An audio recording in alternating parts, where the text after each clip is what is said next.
Welcome and welcome back to my channel. This is your Dr. Neeti Suvarna. So this video is for all those of you who are going to give your FMG in December 2026. Today I'm going to tell you about everything regarding the FMG examination, its eligibility criteria, the paper pattern, how to score good marks, how to qualify the exam, and what are the tricks and tips that I use to pass this examination. So this video is going to be very important for all those of you who are going to give your exam in December 2026. So do watch this video. So now let's talk about the subject-wise weightage. So in MBBS there are total 19 subjects, as all of you know, might be knowing, right?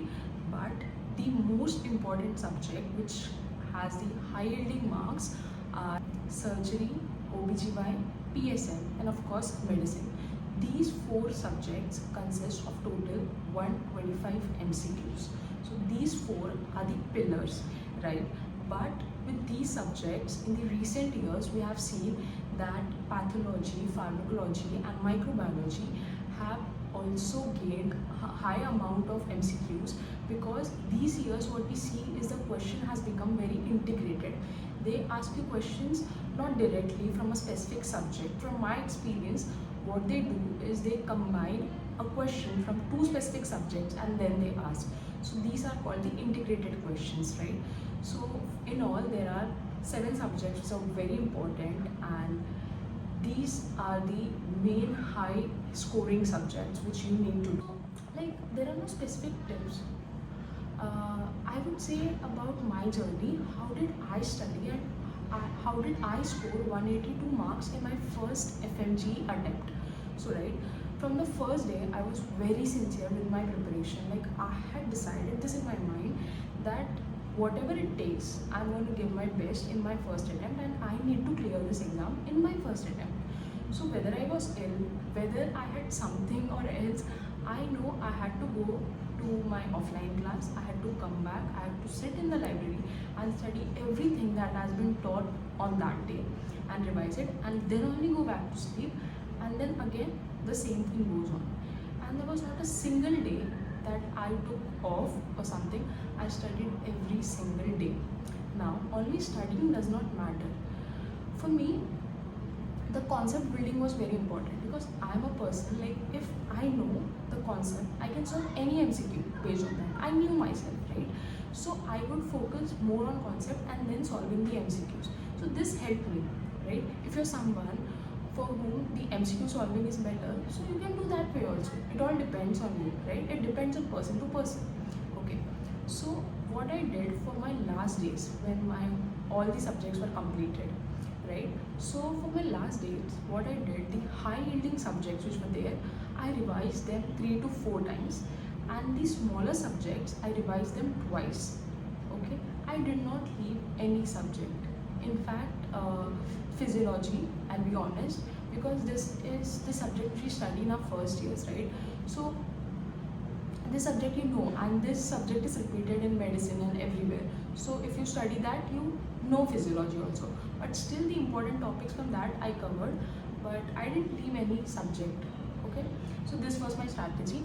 Like, one tip I can give you, if you cannot study a single subject, what you can do is you can integrate 2 subjects. For example, you can study anatomy with surgery, you can study medicine with pharmacology, or patho with micro. So what it does is, the topics are same, right? The topics are same, but from pharmacology you can know about the drugs. From physiology you can know about the mechanism of that specific disease, right? So it can help you in that way. I have seen many people studying from multiple resources. What they do is they study from multiple resources, and what it eventually does is it brings confusion. Like, how many resources you trust, you build up confusion.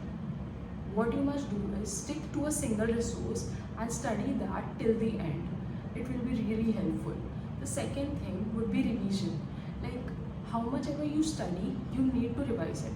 How much revisions you give, it will help you solve the MCQs the right way. Okay, and the third thing would be to solve MCQs.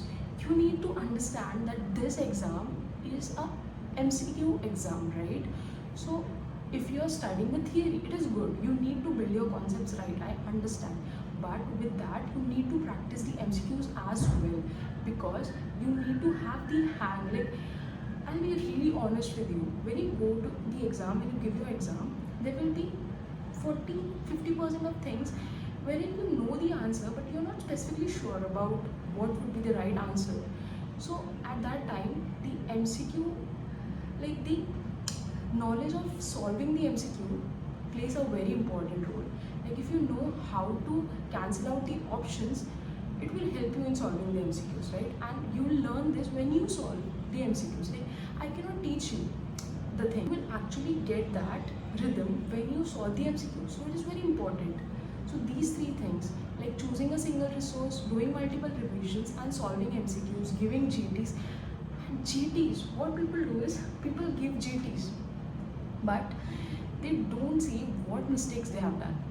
They give the GT, they see their score, and they're like, okay, I'm getting this much score, I need to work hard, or I'm around this score. No, this is not the thing, because GTs do not decide where you stand. What you need to do is the answers which you have marked wrong in the GTs, you need to go back, you need to see why did you make the mistake over there, and you need to rectify that mistake. That if that specific question comes in your exam in any twisted manner, it will help you to solve that MCQ that way, right? So GTs are important. Like I believe when I was giving GTs, our professors told us that when you give GT, right, from morning to afternoon, it takes for one GT to complete, right? Then after that GT, you need to give the whole day just to rectify the mistakes and to know where you made the mistake. The whole day is for GT, right? You don't need to study anything. You're studying. You need to tell yourself that you're studying, you're seeing your mistakes. And then in the next day, you can go on to your theory and your MCQs, you can continue your rhythm back after the next day. So yes, GTs must be done this way. How much PYQs are important, right? I have seen many people just mugging up the PYQs. But you don't need to mug up the PYQs, because the same question is not going to come in your exam, right? I have given the January 2026 exam, and what I have seen, the questions were from the PYQs, but they have not asked the same PYQ.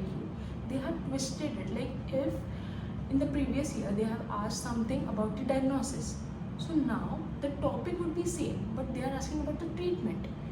If in the previous years they are asking about the treatment, they are now asking about its mechanism. So you need to study, like from the PYQs, you need to take out all the important topics and you need to study that topic from the start to the bottom. This is how you learn the PYQ, not by mugging up.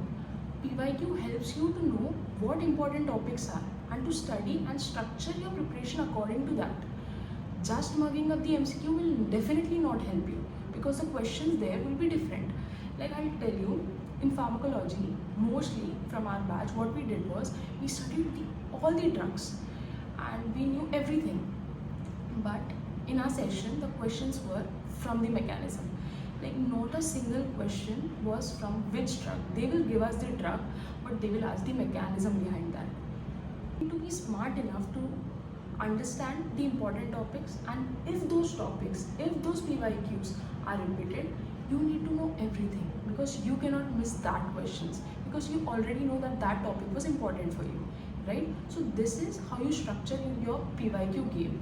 Okay, I have created this channel specifically to help you people with my experience, with my thoughts, and I'm genuinely telling you from my heart that this channel is only created for this, because during my journey I was also there where you are right now. I was also clueless. I didn't know I'm gonna pass this exam in my first attempt. So I just want you to feel that someone is there with me in my journey and in my preparation phase. Okay, not only for the YouTube videos or my Instagram, I'll be there to answer your DMs, to help you. Okay, so yes, I'll be really happy to see you in my next videos. I hope this video helps you. Bye bye, see you.